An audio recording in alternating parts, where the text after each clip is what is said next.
Alléluia! Nous allons lire quelques passages des Proverbes, et s'il le faut, on va prolonger un petit peu pour continuer à lire notre livre et poursuivre notre réflexion sur l'Antichrist.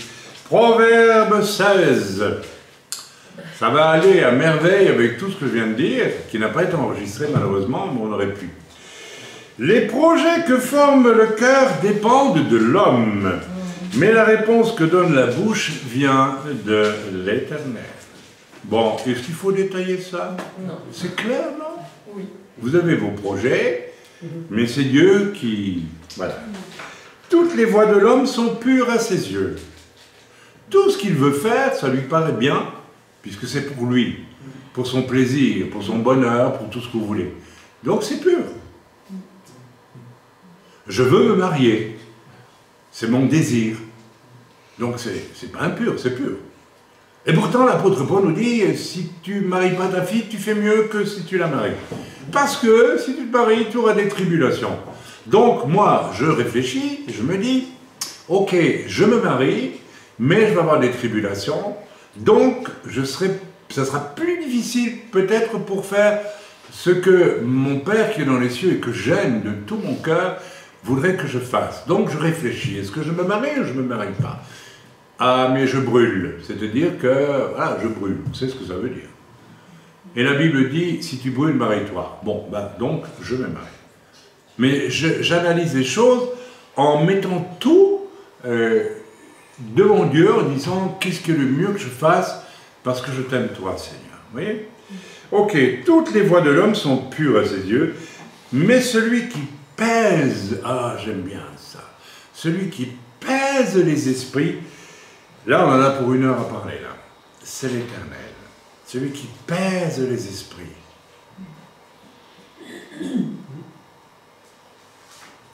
Pèse. Où est ton esprit? Est-ce qu'il est couvert par la gangue de tes désirs personnels? Et ça se voit sur les gens très vite. Tant de personnes quand elles regardent, on dit l'esprit n'a rien à voir dans leur vie. Ou très peu. L'Éternel pèse les esprits. Est-ce que mon esprit est libre de la chair, de l'âme? Très souvent, ce n'est pas le cas. Mon esprit est enfermé et soumis à mon âme, mes désirs, et pire que ça, à ma chair. Manger, boire, dormir, prendre des vacances, satisfaire ses appétits sexuels, tout ça. Celui qui pèse les esprits, c'est l'Éternel. Celui qui choisit d'échapper, de donner la préséance à Dieu parce qu'il aime Dieu, c'est son esprit qui va, je dirais, flotter au-dessus de son âme et de sa chair. Donc l'Esprit de Dieu peut parler à cet homme ou cette femme-là. Ok? Mais pour ça, il faut faire une démarche. J'ai un corps qui a ses besoins, je peux manger pour vivre et je peux vivre pour manger. Je suis désolé, il n'y a jamais eu autant d'obèses sur la Terre qu'aujourd'hui, en Occident en tout cas, parce qu'on ne vit pas pour manger, on ne vit pas, on ne mange pas pour vivre, mais on vit pour baffrer. C'est une des choses que l'on remarque malheureusement, même chez les jeunes chrétiens, la gourmandise. Et puis au bout d'un certain temps, si par exemple ça fait scandale dans l'Assemblée, parce que parfois c'est un peu excessif, on va peut-être le dire gentiment, écoute, là quand même tu donnes pas un bon témoignage. Hein. Vous savez, moi j'ai vu des gens à table qui à peine avaient fini leur portion, regardaient déjà dans le plat comme ça. On peut en reprendre, ça ne me dérange pas, mais c'est pas ça la question, mais la gourmandise. Ça veut dire qu'il y a quelque chose de la chair qui vous domine complètement. Donc votre esprit n'est absolument pas à l'écoute de Dieu. C'est impossible, vous n'êtes pas à l'écoute de Dieu. Donc Dieu pèse les esprits. Que vaut mon esprit devant Dieu? Est-ce que c'est un esprit enfermé dans la gangue de ma chair? J'aime pas travailler, je suis paresseux, j'aime bien manger, j'aime bien, je ne sais pas, regarder la télévision comme un abruti, sans jamais... Voilà, est-ce que c'est ça? Ou est-ce que... Voilà, alors, mon âme aussi. Oh, l'âme. L'âme. L'âme, c'est tout ce qui concerne mes émotions, mes sentiments et mon intellect. Vous avez des gens, ils sont complètement bouffés par leur âme. Ils sont mangés, dévorés, soit par leurs émotions, soit par leur intelligence et par leur intellect. Ils mettent même en équation le vent qui passe et qu'on ne voit pas. Oui, ils y arrivent. Hein. C'est complètement idiot. L'esprit de Dieu ne peut rien pour des gens comme ça. C'est-à-dire, leur esprit est enfermé dans l'âme. Ou l'esprit est enfermé, c'est une manière de parler, ce que je dis là, dans le corps, par les passions du corps, l'esprit ne peut pas être libre.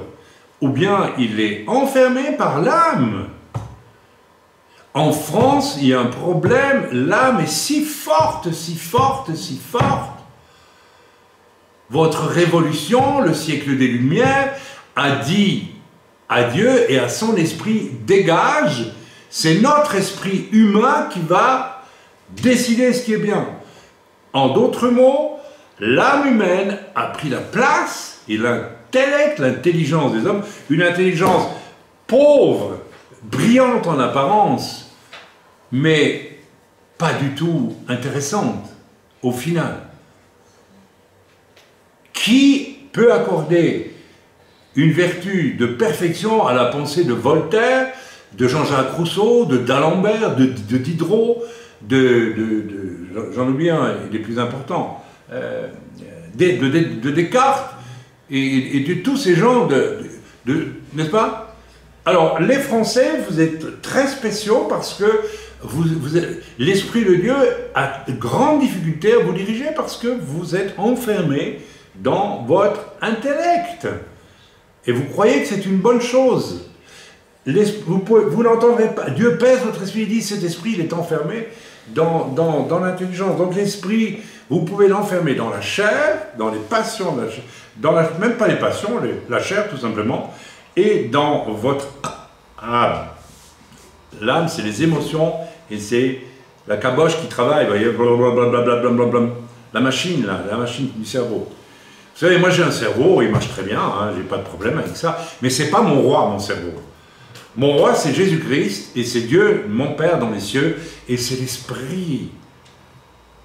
Je ne parle même pas des dons du Saint-Esprit. Je parle de cette légère chose qu'on appelle l'Esprit de Dieu, et qui n'a pas besoin de faire du fracas pour me parler, parce qu'il sait que mon esprit est libre par rapport à ma chair et à mon âme. Alors l'Esprit de Dieu, qui est une colombe, qui n'est pas... Vous savez, il y a eu tout un mouvement où on a comparé le Saint-Esprit à un aigle. Waouh, un aigle! Moi, je vois plutôt une colombe. L'Esprit de Dieu est très, très délicat, fin, subtil, aérien. Il n'a pas besoin de force ni de cri pour s'exprimer. Vous avez des gens qui pensent que pour être spirituel, il faut presque hurler quand ils prient en langue. C'est complètement ridicule. Amen. Donc voilà, j'ai déjà presque donné un message là ce matin. Alors regardez-vous en êtes, soyez honnêtes. Si tu es prisonnier de la bouffe, du dodo, de la paresse et de je ne sais tout quoi, c'est ton corps. Si tu es prisonnier de ta caboche, parce que tu ne peux pas t'empêcher de tout réfléchir, au lieu de simplement abolir cette chose, et laisser Dieu, bien écoute, maintenant, ben, tu sais ce que tu dois faire. Tu dois te débarrasser de ce qui, dans ton corps, te domine, et tu dois te débarrasser de ce qui, dans ton âme, te domine. Voilà, c'est très simple. Il y en a d'autres, c'est les sentiments dans l'âme. C'est terrible, le nombre de disputes, de chrétiens qui se séparent, parce que Parce que le pasteur ne les a pas regardés quand il prêchait. Ah, il m'aime pas. Ben c'est fini, puis il est terminé. Voilà. L'âme domine, mais ce n'est affolant. Mais vous devez vaincre tout ça. Moi aussi, j'ai dû vaincre ça. Au début, j'étais un jeune chrétien, j'étais fort dans mon âme. Et dès que, voilà, j'avais l'impression qu'on ne m'aimait pas, mais ça n'a pas duré longtemps, vous savez. Vous savez pourquoi ça n'a pas duré longtemps? Parce que j'avais dit, je donne ma vie à Dieu, j'aime Dieu, et Dieu en retour m'a libéré de mes chaînes, de la chair et de l'âme. Il m'en a dégagé au point que je peux me fiche ouvertement de certaines choses. On continue. C'est à vous de voir ce qui vous domine. Ne venez pas vous plaindre après. Ne venez pas dire, il faut prier pour moi. Non! Vous devez décider ce que vous voulez fuir. Arrêtez de demander la prière pour ne plus être charnel. Vous avez décidé d'être charnel et de le rester. C'est votre problème, c'est à vous à changer, à sortir de là. Et arrêtez de casser les pieds aux autres. Demandez ceci, ceci. Parce qu'en fait, au fond, vous ne voulez pas admettre d'être clair avec ce que vous voulez, vous, vraiment. C'est à vous à choisir. Voilà. Celui qui pèse les esprits, c'est l'Éternel. Recommande à l'Éternel tes œuvres et tes projets réussiront. Bon, c'est clair. Recommande à l'Éternel tes œuvres. Mais ça veut dire aussi qu'il faudrait, n'est-ce pas, faire les œuvres de l'Éternel. Recommande-la à l'Éternel. Quand Dieu te donne un projet, il ne faut pas non plus s'asseoir en disant, ça y est, le projet est là. Il faut le recommander à Dieu. Ça veut dire qu'il faut prier autour de ce projet. Il va falloir faire des choix, il va falloir avancer, il va falloir faire des choses. Amen. Mais en faisant confiance à Dieu. C'est ça que ça veut dire. L'Éternel a tout fait pour un but, même le méchant, etc. On passe. Le verset 5. Tout cœur hautain est en abomination à l'Éternel. Attention, mes amis.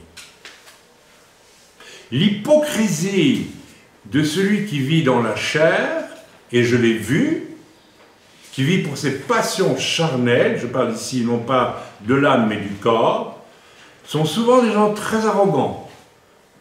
Je me rappelle d'une personne très charnelle qui est venue me trouver un jour et qui m'a dit cette chose stupide, vraiment stupide. Ah, maintenant ça va, j'ai plus peur de toi. Ça veut dire, moi je suis quelqu'un. Ah, d'accord. C'est bien une personne absolument charnelle. Donc, tout cœur hautain est en abomination éternelle. Un des dangers de ceux qui restent dans leur âme, c'est qu'ils se prennent au sérieux. Et ils se prennent très au sérieux. Mes sentiments me disent que... Un jour, j'ai rencontré dans une rencontre de pasteurs, importante, 300 pasteurs, s'il vous plaît, eh bien, un homme qui disait d'un autre, celui-là, je ne le sens pas. Oh, ah, d'accord. Celui-là, je ne le sens pas. C'est-à-dire que mon âme à moi, elle n'aime pas cet homme. C'est-à-dire qu'il ne voyait pas l'autre comme quelqu'un qui écoute l'Esprit de Dieu, il voyait juste au niveau de son âme. Si nous devons marcher avec notre âme, nous n'allons pas aller loin ensemble. Nous n'allons pas nous aimer. Vous n'allez pas m'aimer, je ne vais pas vous aimer. Non, mais c'est clair, c'est normal. C'est ce qui fait la beauté de l'Église, c'est que Dieu rassemble des gens qui, normalement, dans le monde, ne s'aimeraient pas du tout, ou ne se fréquenteraient même pas, et puis soudain, clac, comme ce n'est plus l'âme qui dirige, ils forment une unité, à condition que tous suivent l'esprit, laissent leur esprit libre dans les mains de Dieu pour agir. Vous me suivez ou vous ne me suivez pas? Tout cœur hautain est en abomination à l'Éternel. Les gens qui sont dans leur caboche deviennent très hautains. Ils croient qu'ils sont intelligents. C'est terrible. Quand j'écoute un débat à la télévision française, tout le monde est intelligent. Au point qu'on peut couper les autres et toujours donner son avis parce qu'on est intelligent. Alors, moi je sais, il y a des gens qui savent. C'est une abomination. Si tu ne sais pas écouter les autres et si tu veux toujours montrer que tu sais, tu montres par là que ton âme est forte. Et aux yeux de Dieu, tu es abominable. C'est abominable. Notre âme ne doit pas prévaloir dans nos relations les uns avec les autres. Nous devons être pleins d'humilité. Et celui qui est libre de son âme et libre de sa chair n'est pas hautain. Il est disponible, il est ouvert, il est paisible, il est patient. Il est plein de quoi? Comme il n'est plus plein de sa chair ou de son âme, il est plein de l'amour de Dieu. L'amour est patient, l'amour est bienveillant, l'amour ne soupçonne pas le mal, l'amour. Ok? La Bible dit ici, certes, il ne restera pas impuni. Attention à ça, la Bible, si c'est dit dans si vous êtes hautain, Dieu déteste les hautains. Il ne supporte pas ça. Il ne supporte pas l'arrogance, ni moi je suis quelqu'un. Que ce soit parce que votre âme vous dicte de toujours vouloir avoir raison, ou d'être toujours le premier en tout, ou bien de dire ce que vous savez, que ce soit votre intellect, que vous adorez votre intellect. Ça ne restera pas impuni. Donc, nous sommes prévenus. Par la bonté et la fidélité, on expie l'iniquité. Par la bonté et la fidélité, on expie l'iniquité. Quelle iniquité? L'iniquité de notre chair et de notre âme, qui prennent si souvent le dessus. Et par la crainte de l'Éternel, on se détourne du mal. C'est quoi la crainte de l'Éternel? La crainte de l'Éternel, c'est se rendre compte, quand on vient à Christ, à Yeshua, qu'on a beaucoup fonctionné avec son âme et avec sa chair. Et on a vu l'horreur de ça. On a vu que c'était des rats. Ma vie passée, c'est un rat. C'est une horreur. C'est quand même étonnant. Vous savez tous qu'avant de connaître le Seigneur, vous avez fait des choses abominables. Au nom de votre chair, de vos passions, et au nom de votre âme. Vous avez fait des choses répréhensibles, très répréhensibles. Ok? La crainte de l'Éternel ici, c'est je ne veux plus tomber là-dedans. Donc Seigneur, mon esprit est libre pour toi, tu fais ce que tu veux. Et je ne vais plus répondre aux demandes de ma chair ou de mon âme. Amen. Quand l'Éternel approuve les voies d'un homme, il dispose favorablement à son égard même ses ennemis. Si tu es dans une situation où tu as des ennemis autour de toi, si Dieu approuve tes voies, et la première voie qu'il va approuver, c'est de dire « Seigneur, fais de moi ce que tu veux ». Ça, c'est la voie la plus solennelle pour plaire à Dieu, évidemment. Dieu va même retourner tes ennemis en ta faveur. Mieux vaut peu avec la justice que de grands revenus avec l'injustice. Alors ici, c'est très clair. Si tu cours après la richesse, il y a quelque chose qui ne va pas dans ta conversion. Que Dieu te bénisse, comme dit l'apôtre Paul, je me réjouis dans la disette comme dans l'abondance. Paul parle d'abondance, il ne parle pas de c'est pas mal, il parle d'abondance. Il a connu de l'abondance, il a connu la misère. Okay. Le cœur de l'homme médite sa voie, mais c'est l'Éternel qui dirige ses pas. Alors ça, c'est encourageant. Le cœur de l'homme, son âme, médite sa voie, mais ça peut vouloir dire plusieurs choses. Le cœur de l'homme médite sa voie. Je me questionne sur ce que Dieu veut de moi. Je peux le faire. Je réfléchis, je médite. Et donc, mon âme aussi participe. Ok, même ma chair peut être tournée vers qu'est-ce que Dieu... Quelle est ma voie? On peut se poser la question, quelle est ma voie? Mais malgré tout ce qu'on peut se demander, c'est l'Éternel qui dirige ses pas. Lorsque j'étais ici dans le midi, je l'ai dit l'autre jour, je me posais la question, quand le pasteur, j'ai bien vu que le pasteur voulait que je reprenne l'église. Donc j'ai médité, j'ai dit, parce que j'ai médité, je réfléchis. Et à un moment donné, Dieu est intervenu et il m'a dit autre chose. Donc il y avait une direction générale, mais il y avait soudain une direction précise. C'est Dieu qui dirige mes pas, à un moment donné. On va plus loin, verset 16, combien acquérir la sagesse vaut mieux que l'or. Là, c'est pour ceux qui cherchent absolument à être riches. Voilà. Combien acquérir l'intelligence est préférable à l'argent. Alors là, c'est évident. L'intelligence, c'est le fruit tous ces moments où mon esprit étant libre pour l'Éternel, je commence à comprendre les choses du royaume de Dieu. Je commence à comprendre vraiment les choses du royaume de Dieu. Je commence pourquoi pas, Dieu peut me faire le privilège de me révéler un mystère. Il est dit dans l'Écriture que Dieu révèle les mystères aux apôtres et aux prophètes. Il n'est pas dit seulement à Paul, qui a eu la révélation du mystère de l'Église. C'est un mystère qui n'est toujours pas bien compris, même aujourd'hui, par beaucoup. Vous ne savez pas où vous êtes dans l'Église, vous ne vous rendez pas compte de ce que vous faites. Là. Vous risquez un jour d'être éjecté. C'est ce que notre frère a entendu l'autre jour, quand il a été porté le rat là-bas. Dieu t'a dit, aujourd'hui tu choisis, ou bien moi je te mets en dehors. Donc, fini, il faut choisir. Ok. Combien acquérir l'intelligence est préférable à l'argent? En d'autres mots, combien acquérir l'intelligence que Dieu, une intelligence renouvelée. La Bible nous parle du renouvellement de l'intelligence. Non plus une intelligence tournée vers mon âme et mes schmilblics invraisemblables intellectuels, par exemple, ou bien non plus tournée vers mes émotions, mes sentiments, mes ressentis. Mais une âme et un esprit maîtrisés, enfin en tout cas, même pas maîtrisés, laissés de côté, c'est tout. Et un esprit libre pour faire les choses que Dieu veut que je fasse.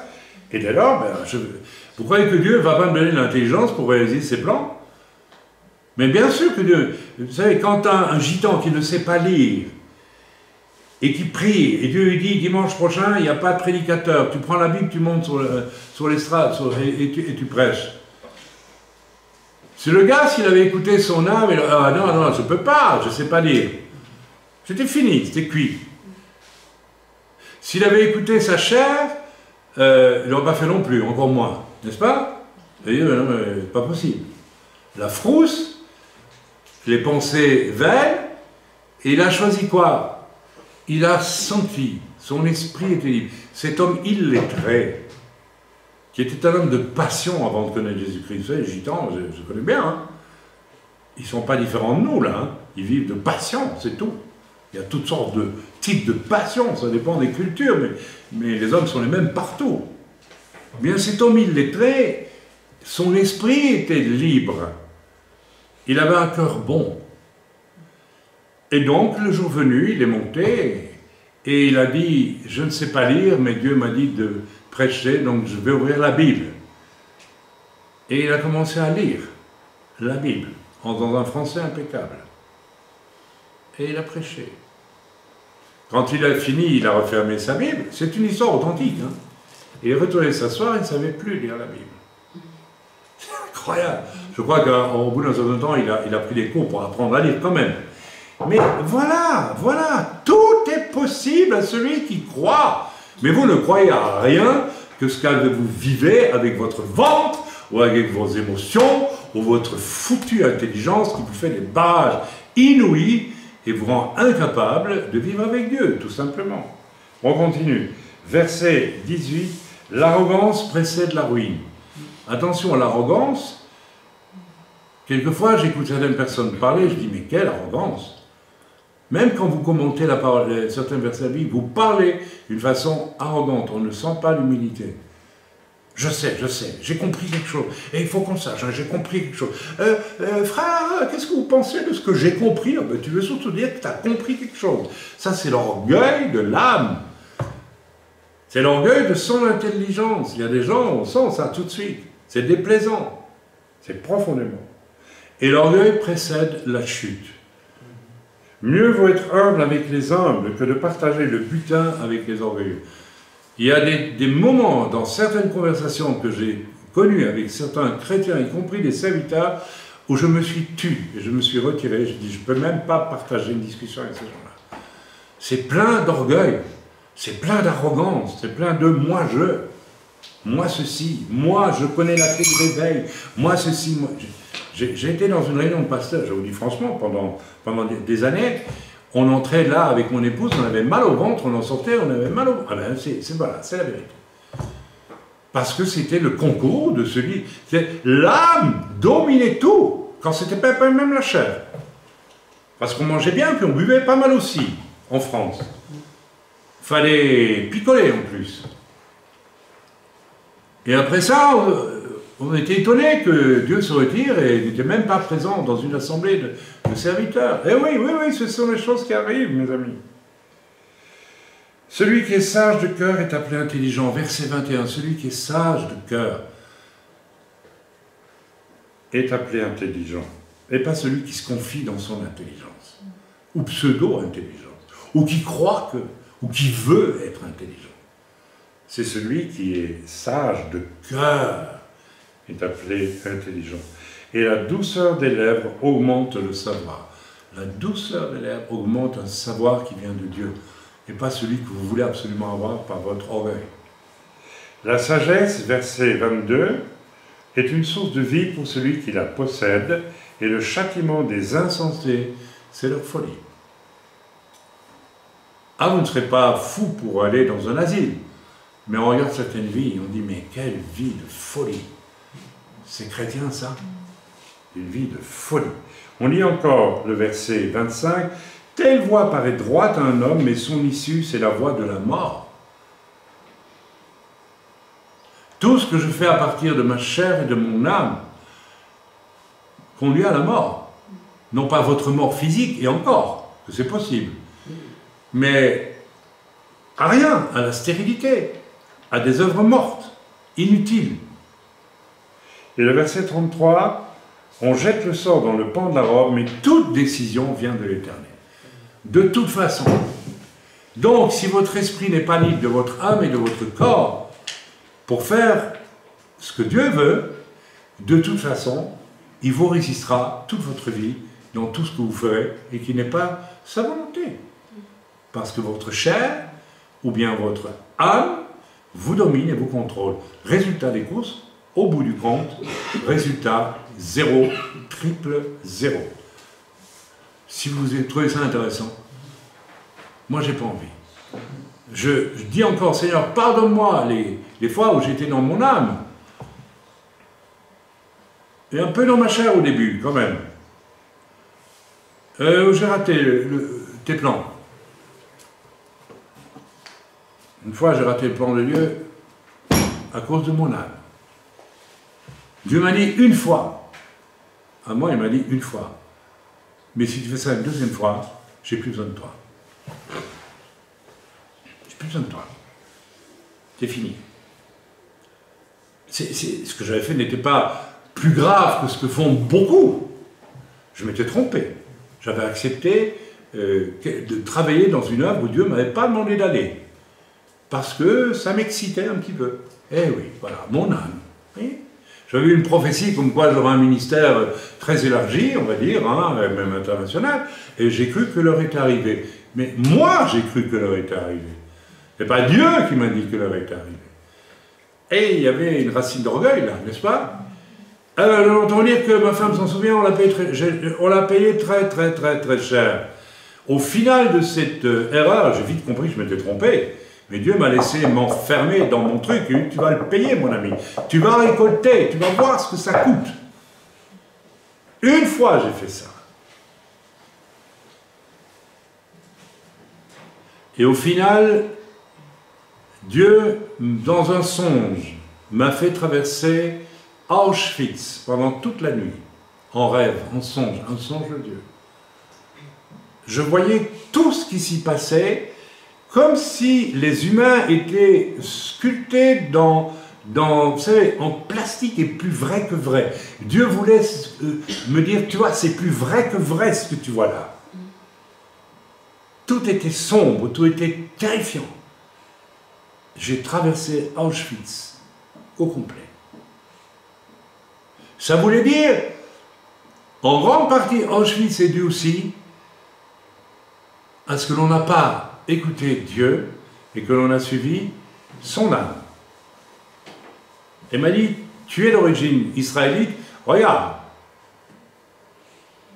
Et je me suis réveillé le matin, j'ai pris la bras de ma femme, j'ai dit, ma chérie, s'il te plaît, je vais être fou dans 5 minutes, ne t'étonne pas.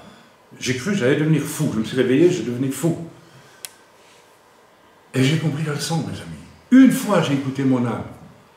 Et Dieu m'a dit, tu fais ça une deuxième fois, j'ai plus jamais besoin de toi, c'est fini. Vous allez dire, mais vous avez dû faire quelque chose de très grave. Non, non, j'ai écouté mon âme. Mais Dieu voulait me dire une chose, j'ai besoin de toi. Je t'aime. Je veux te faire vivre une vie magnifique avec moi. C'est la même chose pour vous tous. Et c'est pour ça que je te menace. Parce que je vais être sûr que maintenant, tu as pris la leçon une fois. Combien de fois demandez-vous pardon au Seigneur depuis que vous êtes au Seigneur? Pour les mêmes choses que vous répétez tout le temps. Soyons honnêtes. Soyons honnêtes. Dieu pèse les esprits. Je souhaite que Dieu pèse votre esprit et qu'il puisse dire, avec celui-là, je peux être sévère et exigeant. Parce qu'il est précieux pour moi. La question qu'on doit se poser, vraiment, on doit tous se la poser, tout en restant très modeste. Suis-je précieux pour Dieu ou suis-je un prétentieux dans mon intellect? Suis-je un misérable parce que je suis dominé par ma chair? Ou suis-je un de ces êtres qui aiment Dieu et qui laisse son esprit monter vers Dieu pour que Dieu puisse lui parler? Vous savez, le petit banc au bout du jardin, c'est ça. C'est ça. C'est le lieu de la solitude, où je suis seul avec Dieu. Et c'est quelque chose, c'est pas le petit banc physique qui compte. C'est ce que vous devez vivre tous les jours, dépouillé de tout. Amen. Est-ce qu'on a encore le temps? Oui, on va faire un petit parcours quand même dans notre... Normalement, ça doit vous secouer jusqu'au fond des chaussettes. Hein. Je ne vais pas demander maintenant qui veut prier. Non, stop. On a assez entendu des prières religieuses. On veut maintenant des gens qui décident et qui agissent. Vous savez ce qu'il faut faire. On t'a dit, ô homme, ce qui est bien, eh bien, fais-le, dit l'Écriture. On y va. Donc, nous étions arrivés, concernant l'Antéchrist, alors, je ne sais pas, pour les titres, il faudrait quand même qu'on ajoute... peut-être tu mettras qui est l'Antéchrist par numéro... Chaque fois, tu mets par numéro 1 tel. Il faudrait peut-être rajouter chaque fois... je ne sais pas quoi, enfin... message précédé d'un message inspiré. Tu mettras ça chaque fois, ok? Précédé d'un message inspiré. On va dire comme ça. Ok, l'Antéchrist. Je vais boire un peu, pour reprendre un peu d'humidité dans mon corps. On a beau avoir un esprit libre pour suivre le Seigneur, on a encore un corps, il faut essayer. Il y a des moments où on doit se reposer aussi. Hein. Ah, Jésus se reposait parfois, oui, tout à fait.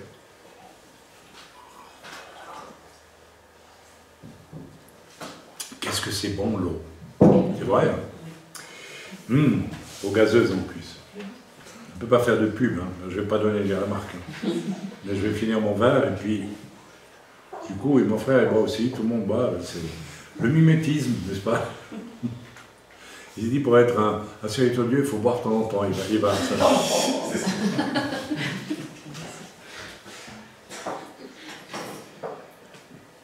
Merci pour votre patience. On lit ensemble dans notre livre.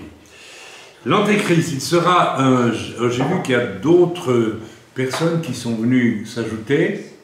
Je vois Yeshua, c'est quelqu'un de nouveau ça. C'est peut-être le frère Sébastien là, non? Non? Non. Yeshua, ça doit être Maëva. Ah, c'est Maëva alors. C'est Maëva, d'accord. Ah, c'est toi Yeshua? Enfin, je veux dire, de toute façon. D'accord. Bon, vous savez au point où on en est, il y a maintenant des pasteurs féminines et lesbiennes. Alors, ma foi, j'attends le moment où on va dire que Jésus peut être une femme, hein, que Jésus... Moi, je l'attends, ça. Il y a eu toute une vague d'assaut pour dire que Jésus que Dieu est féminin. Hein. Ah oui, oui. La Saint-Esprit. Hein? La Saint-Esprit. Oui, la Saint-Esprit, c'est faux, c'est complètement faux. Alors allez voir dans le livre de ma femme, elle a bien démonté cette hérésie, et donc c'est bien le Saint-Esprit. Ok. Et donc moi je m'attends, et franchement, hein, Parce qu'on me dise un jour, c'est Jésus qui revient. Ah oui, vous allez voir, tout est possible. Aujourd'hui, dans l'apostasie, c'est-à-dire dans la boulimie de chair et d'âme qu'on a aujourd'hui, tout est possible. Je reçois tous les jours des avis de Réformation Charlotte. Charlotte, c'est une ville aux États-Unis, et je n'ouvre même plus. Rien quand je vois la figure de certains jeunes pasteurs, je dis, c'est pas possible, ils ne sont pas convertis. Ils ne sont même pas sauvés.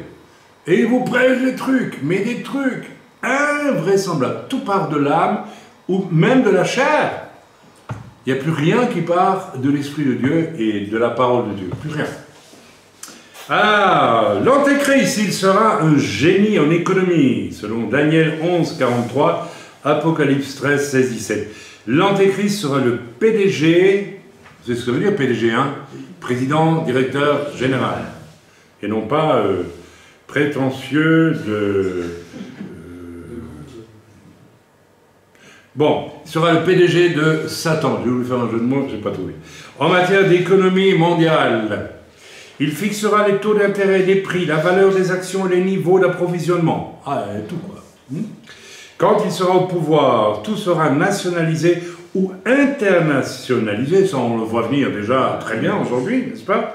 Sous son contrôle, ce qui nous montre quand même que tout ça va arriver probablement à la fin, avant l'avènement du dernier Antéchrist, puisque c'est une économie mondialisée qui est en route et il va la contrôler. On ne peut pas dire qu'il y avait ça jusqu'à présent sur la Terre. Il y a eu ce qu'on appelle des empires mondiaux, mais qui n'étaient quand même pas totalement mondiaux. L'Empire romain n'a jamais inclus la Chine, ni l'Empire perse, ni l'Empire babylonien, ni l'Empire grec. D'accord? Donc la Chine, ni même l'Afrique. L'Afrique n'a jamais fait partie, à part le nord de l'Afrique, mais l'Afrique noire n'a jamais fait partie de l'Empire romain, ni d'aucun empire.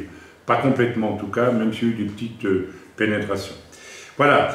Avec le chaos créé par l'enlèvement et la chute de l'économie mondiale prédit dans Apocalypse 13, 5, 6, on va lire quand même. On va un peu lire la parole de Dieu, parce que ici, des versets, et puis nous allons les lire, parce que c'est quand même bien d'aller voir un peu ce qui se raconte quand on prend des références. Donc c'est Apocalypse 13, versets 5 et 6. Voilà, voilà. Voilà. Et il lui fut donné une bouche qui proférait des paroles arrogantes et des blasphèmes. Il lui fut donné le pouvoir d'agir pendant 42 mois. Et elle ouvrit sa bouche pour proférer des blasphèmes contre Dieu, pour blasphémer son nom, son tabernacle et ceux qui habitent dans le ciel. C'est ça, non? Oui. Alors, je ne vois pas où se trouve là l'annonce de la chute de l'économie mondiale. Non.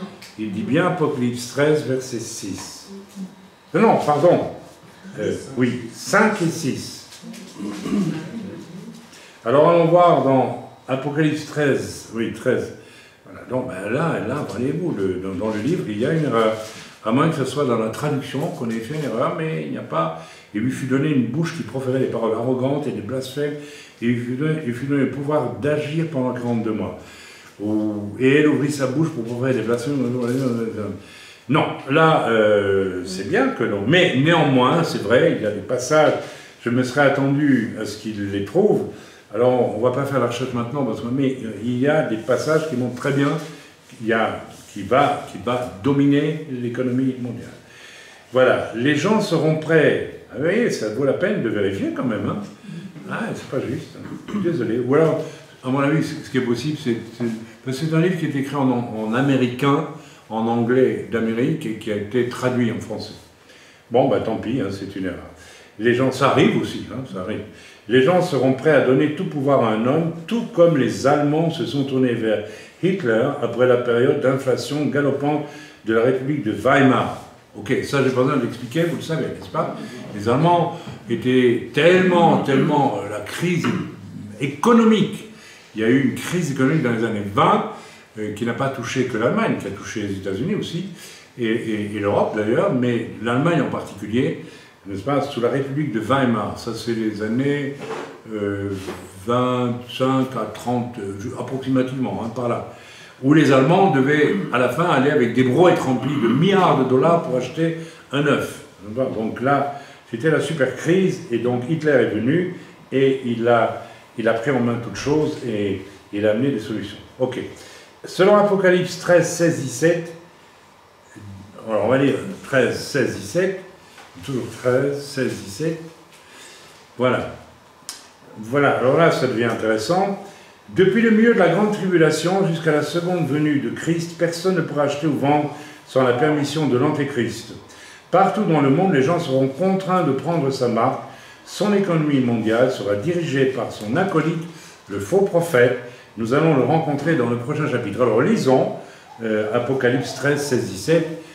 Et il fit que tous, petits et grands, riches et pauvres, libres et esclaves, reçoivent une marque sur leur main droite et sur leur front, et que personne ne puisse acheter ni vendre sans avoir la marque, le nom de la bête ou le nombre de son nom. Notez qu'il dit ici, c'est intéressant, que personne ne puisse acheter ni vendre sans avoir la marque, le nom de la bête ou le nombre de son nom. Donc c'est où. Donc c'est pas les trois, mais où. On pourrait commencer à beaucoup, peut-être on va le faire, mais pas ce matin.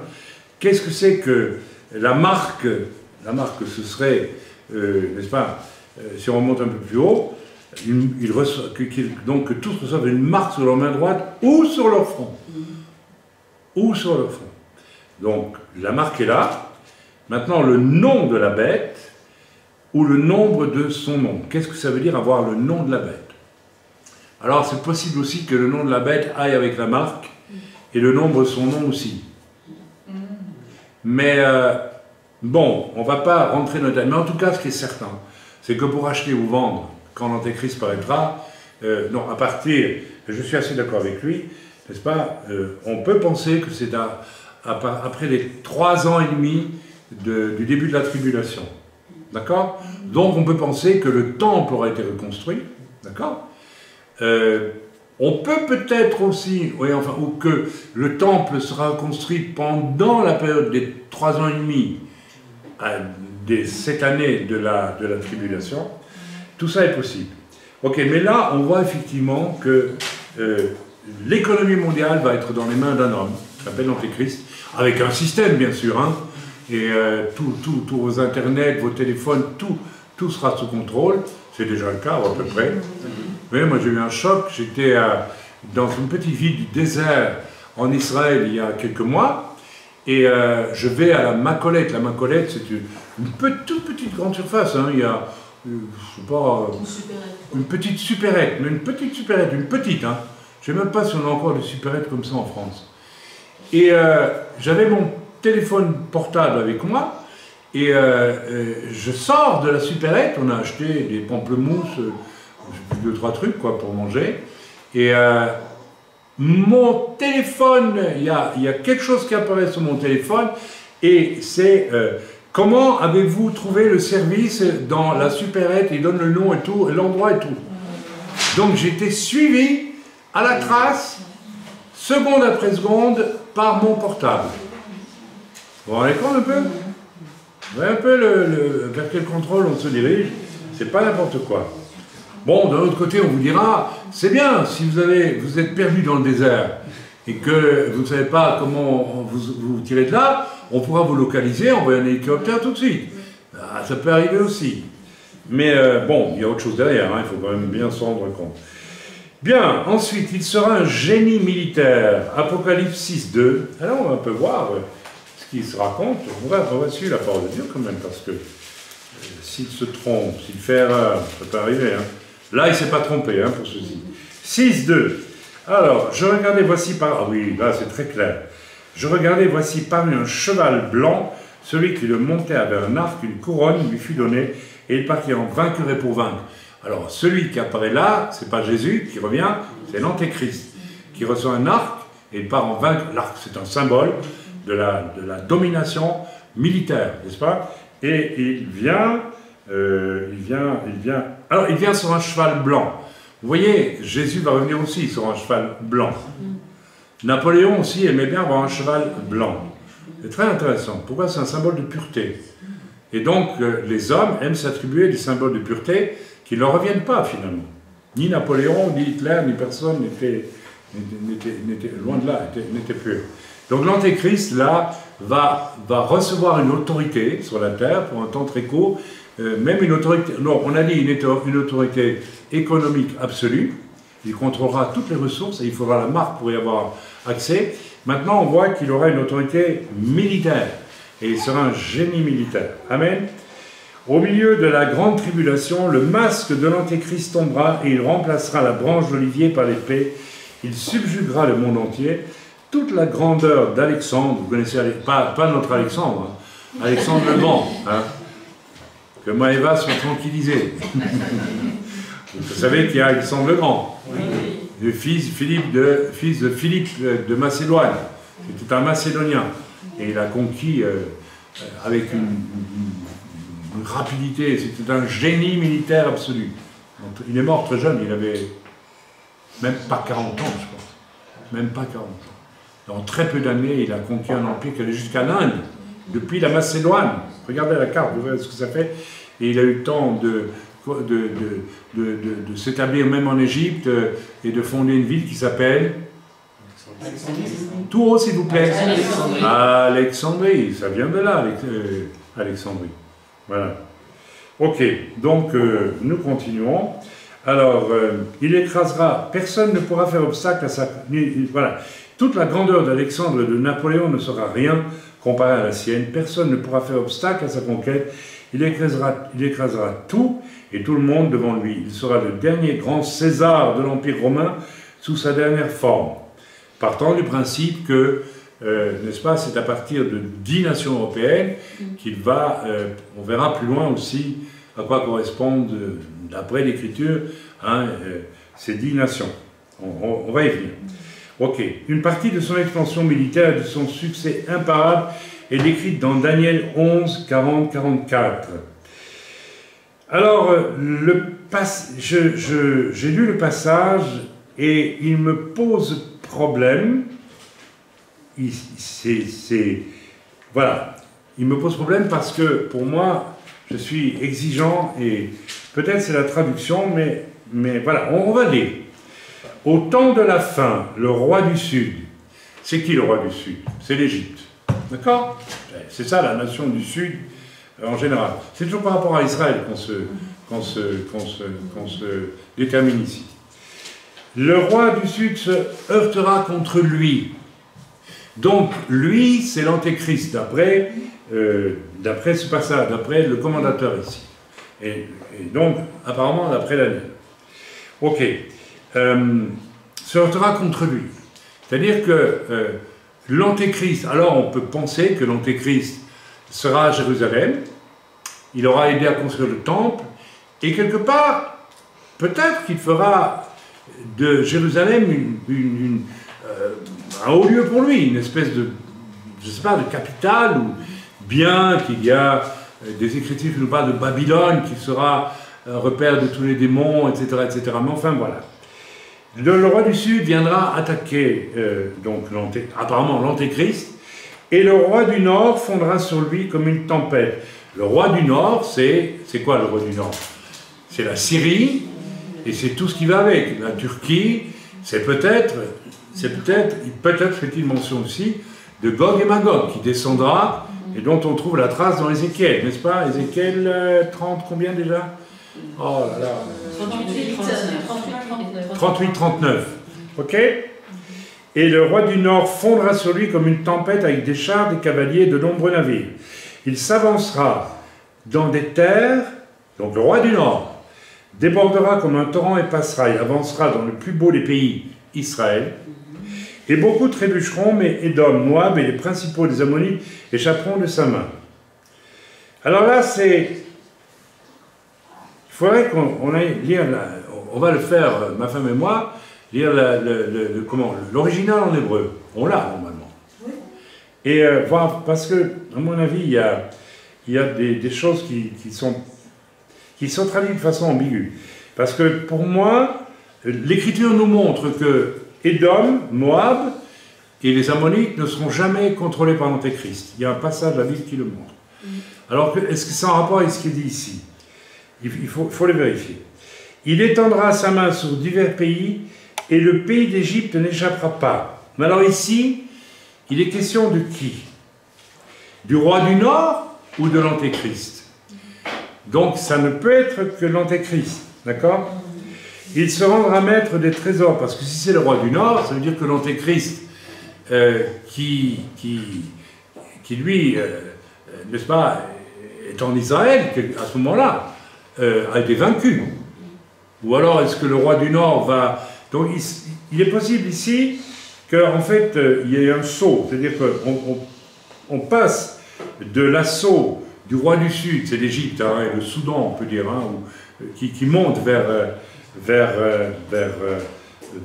lui, et aussi ses œuvres à Jérusalem. Il ne faut pas oublier qu'il va faire de Jérusalem une ville dont il aura quand même largement contrôle quelque part. D'ailleurs c'est intéressant, dans l'Apocalypse, il est question de Jérusalem que l'on appelle Babylone, à un moment donné. Donc, vous voyez que Babylone, c'est la ville, mais ça peut être aussi une autre ville qui a l'esprit de Babylone. Ok? Ok. Alors, il étendra sa main sur divers pays, et le pays d'Égypte n'échappera pas. Moi, je pense ici qu'il est question de l'Antéchrist. Il se rendra maître des trésors d'or et d'argent de tous les objets de prix de l'Égypte. Les Libyens, les Éthiopiens marcheront sur ses traces. Des nouvelles de l'Orient et du Nord viendront l'épouvanter, et il partira avec une grande fureur pour détruire et exterminer des multitudes. Bien, Apocalypse 13, 4 exprime succinctement sa puissance militaire, qui est semblable à la bête et qui peut la combattre. Oui, on peut prendre ce verset-là pour parler de sa puissance militaire, mais c'est aussi, n'est-ce pas, la bête, c'est pas seulement une puissance militaire, c'est aussi une puissance spirituelle, une puissance politique, etc., etc. Donc, voilà. Je ne trouve pas, je ne suis pas vraiment satisfait avec... Ah ben oui, on a le droit d'être un peu critique. Donc je vais relire en hébreu avec ma femme, on va le faire, tout ce passage, et essayer de le décortiquer mieux, et nous verrons ensemble ce que ça... Quelle est la signification? Parce qu'il y a plusieurs choses là-dedans. Okay? Ça ne peut pas parler que de l'expansion militaire et sa capacité militaire, savoir celle de l'Antéchrist. On passe au point suivant, mais il sera de toute façon un génie militaire, plus grand que Napoléon et qu'Alexandre. Ce sera le grand génie militaire des temps de la fin. Il sera un génie religieux, selon 2 Thessaloniciens 2,4. Cherchez, s'il vous plaît, quelqu'un. Et quelqu'un d'autre, Apocalypse 13,8. Il sera un génie religieux. Alors, on va voir dans la parole ce qui est dit de cela. Moi, j'ai 13,8. Et tous les habitants de la terre l'adoreront, ceux dont le nom n'a pas été écrit dans le livre de vie de l'agneau qui a été immolé dès la fondation du monde. Alors là, oui, ce verset nous permet de dire qu'il sera un génie religieux. Oui? Moi, j'ai 2 Thessaloniciens. Ah, vas-y, lis-le. À très haute voix, hein. L'adversaire qui s'élève au-dessus de tout ce qu'on appelle Dieu ou de ce qu'on adore. Il va jusqu'à s'asseoir dans le temple de Dieu, se proclamant lui-même Dieu. Vous avez entendu, tout le monde, ça a été enregistré. Je vais le relire. Mais relis-le à très haute voix, si tu veux bien. L'adversaire qui s'élève au-dessus de... Alors, voilà, je vais dire. Donc, l'adversaire qui s'élève au-dessus de tout. C'est ça? Oui. Continue. Ce qu'on appelle Dieu ou ce qu'on appelle Dieu ou de ceux qu'on adore. Ou de ceux qu'on adore. Oui. Il va jusqu'à s'asseoir. Il va jusqu'à s'asseoir. Dans le temple de Dieu. Dans le temple de Dieu. Se proclamant lui-même Dieu. Se proclamant lui-même Dieu. Alors là, donc non seulement il méprise Dieu, mais tout ce qu'on appelle Dieu. Donc toutes les religions idolâtres de la terre, il a sa religion qu'il va vouloir imposer à toute l'humanité. Puisqu'on sait qu'à un moment donné, il va se débarrasser du faux prophète. Ok? C'est dans l'Écriture. Ok. Le prodige de Satan sera capable de faire ce qu'aucun autre chef religieux n'aura jamais fait. Et ça, c'est important de le dire. L'Église catholique romaine a voulu devenir l'Église universelle. Catholique veut dire universelle, n'est-ce pas? Et elle n'est jamais parvenue à être l'Église universelle. Il y a toujours eu des chrétiens authentiques qui se sont démarqués de l'Église catholique quand elle est devenue progressivement catholique.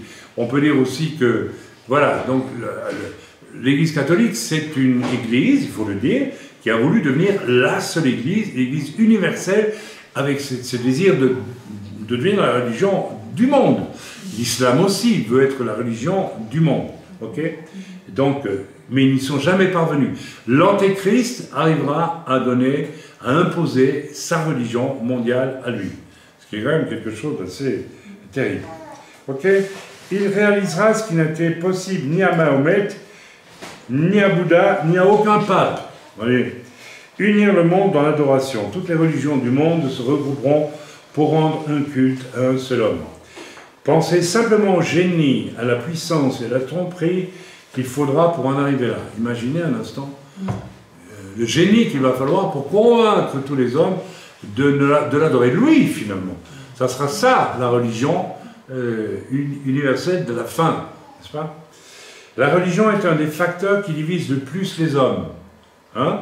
La religion, c'est ce qui divise le plus les hommes. Hein? Quand vous étiez petit, vos parents vous ont peut-être dit de ne pas parler de religion ou de politique autour de vous. En effet, les gens ont souvent des opinions très fortes à ces sujets. Et même parmi les chrétiens. Hein. Il y a toutes sortes de divisions, de ceci, de cela, et puis ça y va fort hein, quand ça dispute. Les gens ont souvent des opinions très fortes et sont facilement irrités et offensés par ceux qui ne sont pas du même avis qu'eux. Alors ça, c'est une chose qui m'a toujours profondément déplu parmi les chrétiens, n'est-ce pas? C'est les coteries, les conflits, et puis le rejet, l'anathème que l'on jette sur les autres parce qu'ils ne pensent pas comme vous. Il y a ceux qui sont pour le baptême d'enfants, ceux qui sont pour le baptême par immersion, ce qui est mon cas. Il y en a qui sont pour les dons de l'esprit, ce qui est mon cas, et qui sont contre les dons de l'esprit, c'est leur problème. Il y en a qui sont pour les 5 ministères, je suis pour les 5 ministères, il y en a qui sont contre cela, mais on ne jette pas l'anathème sur les autres. Ok? Nous n'avons pas le droit de dire que tel chrétien n'est pas un chrétien parce qu'il ne pense pas pour nous, comme nous, sur tous les plans. Nous devons avoir cette humilité et ce désir que l'autre a accepté Jésus, et peut-être qu'il va découvrir une dimension qu'il n'a pas encore, et on ne le lui reproche pas. Mais c'est une parenthèse que je fais. La religion sépare fréquemment les gens, mais tout cela va changer un jour. Comme le monde cherche de plus en plus un grand leader, un messie, un sauveur pour résoudre les situations délicates qui se présentent chaque jour, il sera aussi ouvert à l'idée d'adorer cette personne. Aujourd'hui, on voit de plus en plus, à travers même des mouvements laïques, c'est-à-dire qui ne croient pas en Dieu, qui traquent les églises, ça se fait, pour essayer de prouver que ce sont des sectes et qui veulent amoindrir, trancher dans le vécu. J'ai lu dans une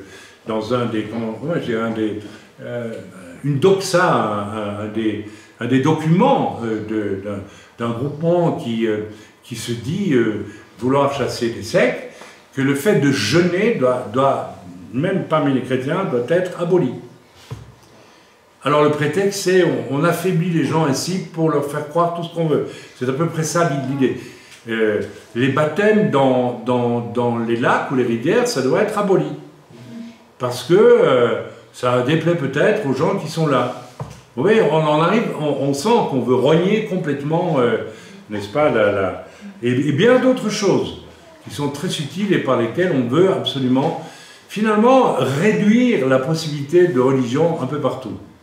Et pas seulement la religion chrétienne, les autres aussi.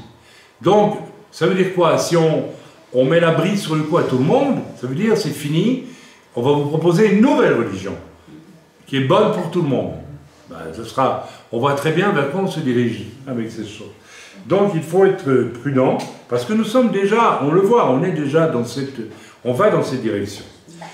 Donc il ne faudrait pas s'étonner de voir une persécution venir même en Europe, vis-à-vis des pasteurs, d'une manière différente de la persécution en Chine peut-être, mais ou ailleurs dans le monde, en Afrique, etc., là où l'islam domine, mais une persécution quand même. Pour nous permettre de mieux envisager à quoi ressemblera l'Antéchrist, M. Wilmington a établi cette comparaison avec les présidents américains. Alors, le chef du monde à venir possédera l'art de diriger d'un Washington, vous savez qui est Washington, ou d'un Lincoln, vous savez qui est Lincoln, l'éloquence de Franklin Roosevelt, c'est aussi un président des États-Unis, le charme d'un Teddy Roosevelt, le charisme de Kennedy, nous avons tous connu Kennedy, la popularité de Ike, c'est Eisenhower, qui était très populaire après la guerre, c'est un grand général, etc. Le sens politique d'un Johnson, l'intelligence d'un Jefferson. Je ne connais pas l'intelligence de Jefferson, je n'ai pas assez étudié le cas de ce président des États-Unis.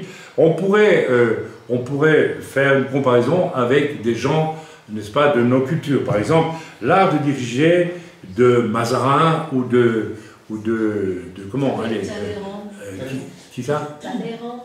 Qui? Talleyrand. Ah oui, de Talleyrand. Oui, on pourrait dire aussi l'éloquence de Talleyrand. Hein? Le charme de Talleyrand, non, certainement pas, n'était pas charmant. On pourrait dire, je ne sais pas moi, le charme de je ne sais pas qui dans l'histoire de France, un dirigeant qui avait du charme. Oh ben, Henri la poule au pot, il était charmant, n'est-ce pas? Henri IV, c'est ça? Henri IV. Le charme d'Henri IV. Tout le monde l'aimait bien, il était charmant, il était. Le charisme d'un Kennedy. Ah, le charisme de Napoléon, bien sûr. Napoléon, le charisme, incroyable. La popularité d'un Ike, on pourrait dire la popularité de Napoléon. Hein? Ok. Le sens politique d'un Johnson. Bien, je dirais De Gaulle. Il avait un sacré sens politique. L'intelligence d'un Jefferson, je ne sais pas qui a été intelligent parmi les hommes politiques français dans l'histoire, mais il y en a eu. Hein. On pourrait dire Charles de Gaulle d'ailleurs. Hein. Voilà. John Phillips décrit l'Antéchrist de cette manière. L'Antéchrist sera une figure séduisante, charismatique, un génie, un charmeur d'homme, dirigé par le démon, enseigné par le diable. Il aura des réponses aux problèmes effroyables de l'humanité, entre parenthèses que le diable aura aidé à organiser. Donc il organise les problèmes et puis il propose la solution. C'est pas bête ça. Ordo ab chaos. Vous connaissez? Hein? Oui, mais c'est sûr. Hein? Il faut bien créer le chaos pour amener un ordre nouveau, n'est-ce pas? Il y en a qui font ça aussi parfois. Hein. Vous avez des gens qui sèment le chaos dans l'église pour devenir ensuite le pasteur. Hein. Ça c'est lui. Ah oui, il y a des gens qui veulent prendre la place du pasteur. Vous savez. Qu'est-ce qu'ils font? Ils sèment le doute, le trouble. Ils vont parler, nanana. Ce sont des conspirateurs, il y en a. Ça arrive. Ok. Il sera tout pour tous. C'est quand même incroyable. Le super Père Noël. Il sera tout pour tous. Il sera une maman, un papa, la provision, tout. Vous aurez la bonne religion, la sienne, tout. Vous aurez tout ce qu'il faut. Vous aurez la marque qui vous permettra, etc. Un géant, un magicien, c'est pas tout. Un homme d'État, un lion social, un magicien financier, un géant intellectuel, un séducteur en matière de religion, un orateur magistral, un organisateur de talent. Il sera le chef-d'œuvre de tromperie de Satan, le faux messie du monde. Les foules le suivront avec un enthousiasme sans borne. Heil Hitler! Heil l'Antéchrist! Oh, ce sera la même chose. Ils seront fascinés. Repasser quelques vidéos, pas trop parce que c'est quand même pas agréable à voir, des foules allemandes, des femmes qui tombaient dans les pommes hein, quand Hitler passait. Hein. Et tous les Allemands, je connais les Allemands, je suis né en Allemagne, je ne suis pas allemand du tout, mais j'ai grandi en Allemagne, en tant que fils d'occupants militaires sur l'Allemagne après la guerre. Mais c'est des gens formidables, les Allemands, ils ont une tête bien faite. Hein. Ils ont été séduits, tous, ça a été terrible. Pas tous, il y a des gens qui n'ont pas voulu quand même appartenir au parti nazi, mais il y a eu des foules entières, il y avait une séduction formidable. Il y aura cette même séduction avec l'Antéchrist. Donc, voilà. Les foules le suivront avec un enthousiasme sans borne et l'introniseront sans hésiter dans leur cœur comme le sauveur du monde. Les Allemands ont intronisé Hitler comme sauveur de l'Allemagne. C'était très clair. Et ils en ont fait un Dieu, un véritable Dieu. Un Dieu. Quand vous voyez dans le film la Lady of Schindler, quand vous voyez dans les suppléments, il y a l'exécution de Amon Goetz, qui était le malade mental, l'individu monstrueux qui dirigeait le camp de Auschwitz, je pense. Auschwitz-Birkenau. Non, c'est pas Auschwitz, je ne sais plus lequel. C'était, enfin bref, un des camps, et qui, depuis sa fenêtre, avec un fusil à lunettes, tuait de temps en temps un juif qui passait dans le camp. Ah ben oui, mais c'est dans le film. Et puis il a été attrapé par les Russes, et puis jugé et condamné à être pendu. Et on voit le reportage, ça a été filmé. Donc en fait, il était attaché par le cou à une barre, et puis il était sur un tabouret. Et les Russes veulent taper dans le tabouret ne part pas, donc ils doivent taper au moins 3-4 fois du pied, et il casse le tabouret à la fin. Mais avant qu'il ne le fasse, qu'est-ce qu'il dit? Heil Hitler. Jusqu'au bout, fasciné, c'est tout. C'est terrible.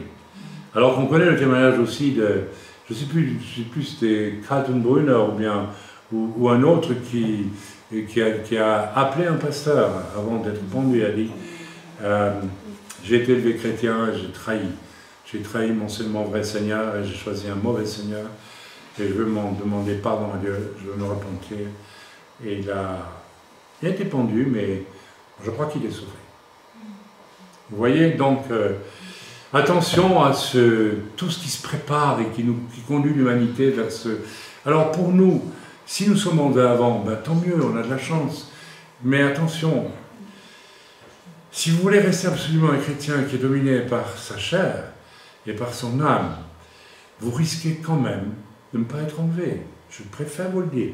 J'ai donné une introduction sur la chair, l'âme et l'esprit avant cet enregistrement-ci. J'aimerais que on aurait dû l'enregistrer, ça c'est dommage, on aurait dû l'enregistrer. Mais réfléchissez quand même, parce que, bon, il y a un enjeu. Et nous savons que nous allons peut-être être enlevés auprès du Seigneur, mais songeons à tous ceux qui n'ont jamais entendu tout ce qu'on nous raconte aujourd'hui, et qui nous préparent, et nous permet aussi de faire quoi? Bien, au lieu de vivre sur la terre avec mon ventre, avec ma chair, ou avec mon âme, y compris l'intellect, qui n'est pas du tout, qui prend le dessus sur l'esprit, eh bien, je ne suis absolument pas à même d'amener qui que ce soit au salut en Jésus-Christ.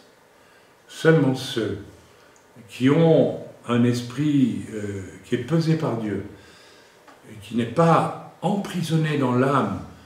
L'âme, ce sont les sentiments et c'est l'intellect. Problème typiquement français, n'est-ce pas? Depuis d'Alembert, depuis Voltaire, depuis Rousseau, depuis Descartes, tous ces gens-là, n'est-ce pas? Nous, les hommes, nous allons établir, n'est-ce pas, un monde, non pas plus besoin de Dieu, sous prétexte que la religion n'a pas fait son travail. C'est vrai qu'à beaucoup d'égards, la religion catholique n'avait pas fait son travail, de loin. Mais ce n'est pas la seule raison. Le diable était derrière ces choses, le diable était derrière Rousseau, Voltaire, d'Alembert et tous ces gens, pour amener, n'est-ce pas, un monde où on n'aurait plus besoin de Dieu. Et donc c'est le raisonnement humain qui a pris le dessus. Ok? Alors, il faut vraiment que vous preniez une décision aujourd'hui de devenir comme des enfants et de ne plus laisser votre chair, qui se traduit par des appétits et toutes sortes de choses, y compris, il y a des gens qui ne peuvent pas s'empêcher d'être paresseux. C'est un problème, c'est pas normal. Quelqu'un dont l'esprit est libre dans les mains de Dieu, mais il fait un travail 100 fois plus. Il a une énergie inouïe, n'est-ce pas? Les hommes de Dieu qui ont marqué le christianisme, n'est-ce pas, sont réputés pour avoir été des gens qui avaient une force de travail inouïe. Amen. Et nous devons donc nous préparer, nous devons absolument nous résoudre. C'est une résolution à prendre, à échapper à la prison de notre âme, à la prison de notre chair, pour que l'Esprit de Dieu puisse se saisir de notre esprit et, n'est-ce pas, commencer au moins, quand les circonstances se présentent, comme l'autre jour nous avons parlé à ces disciples de Satan. Mais nous ne l'avons pas cherché. Au moment même où il était devant nous, mon esprit, en accord avec l'Esprit de Dieu, a dit « rentre dans la librairie et parle-lui ». Et je m'autorise que tout ce qui est sorti à ce moment-là venait de l'Esprit de Dieu. Il n'y avait rien de mon âme, il n'y avait rien de ma chair. Rien du tout. La chair, certainement pas. Même pas de mon âme, rien de mon intellect. C'est l'Esprit de Dieu, ma femme lui a parlé aussi, à deux, c'est l'Esprit de Dieu qui nous a saisis et qui a parlé. Et cette femme, après, ne voulait plus qu'on sorte de son magasin. Elle était au bord des larmes, elle disait, on ne m'avait jamais annoncé, je parlais de choses comme ça. Je hais la religion, je lui ai dit, moi aussi. Mais ce que vous dites là, jamais on m'a parlé de choses comme ça. Vous voyez, c'était l'Esprit de Dieu. Alors mes amis, je vais peut-être clore, et demain nous aborderons le nouveau chapitre. L'Antéchrist sera-t-il juif ou gentil? C'est-à-dire goy, non juif. On verra ça demain, d'accord? Mais concluons, s'il vous plaît, par le fait que nous avons la chance d'être instruits, d'être avertis, mais nous avons une responsabilité évidente, de pouvoir en avertir d'autres et de les prévenir. En d'autres mots, si à cause de moi, parce que je suis prisonnier de mon âme, de mes émotions, de mon intellectuel de façon morbide, ou si je suis prisonnier de ma chair, de ma gourmandise, de ma sensualité, de ma paresse, de tout ce que vous pouvez imaginer qui vient de la chair, eh bien, je suis de facto coupable devant Dieu. Moi, je crois que nous devons avoir ce courage de nous sentir coupables devant Dieu, de ne pas amener assez d'âmes au Seigneur, même s'il nous en a amené. Je ne dis pas que Dieu va nous juger coupables. Dieu va nous dire merci pour les amener au Seigneur. Mais s'il nous n'a amené aucune d'âme au Seigneur. Et je vais vous dire une chose. Tout le monde peut amener une âme au Seigneur. Il faut que votre esprit soit libre de l'âme et de la chair. C'est simple. Vous devez le choisir, vous devez le vouloir, vous devez le dire. Et comment est-ce qu'on laisse sa chair et son âme, et comment on laisse Dieu maîtriser tout ça, ou l'écarter, avec une valeur suprême, qui est tout simplement, parce que j'aime Dieu, je vais vaincre. Ce qui dans mon âme ou dans ma chair emprisonne l'esprit, empêche l'esprit d'être libre. Parce que j'aime Dieu. Je vous donne la recette, elle est simple. Si vous allez sur le petit banc au bout du jardin sans aimer Dieu, vous perdez votre temps, vous allez vous ennuyer. Si vous voulez prendre un temps de prière et que vous n'aimez pas Dieu, vous allez vous ennuyer. Vous allez vous embêter. Amen. Donc, la clé, au fond, est, ok, Dieu m'a aimé, maintenant, moi j'aime Dieu. J'aime Dieu. Si je n'aime pas Dieu, ben, il y a un problème. C'est que je n'ai pas été vraiment ébloui par la merveille des merveilles, consiste à dire quoi, un bonhomme comme moi, une femme comme moi, qui était tel qu'il était avant la conversion, et puis qui voit Dieu rentrer dans sa vie et intervenir pour le changer.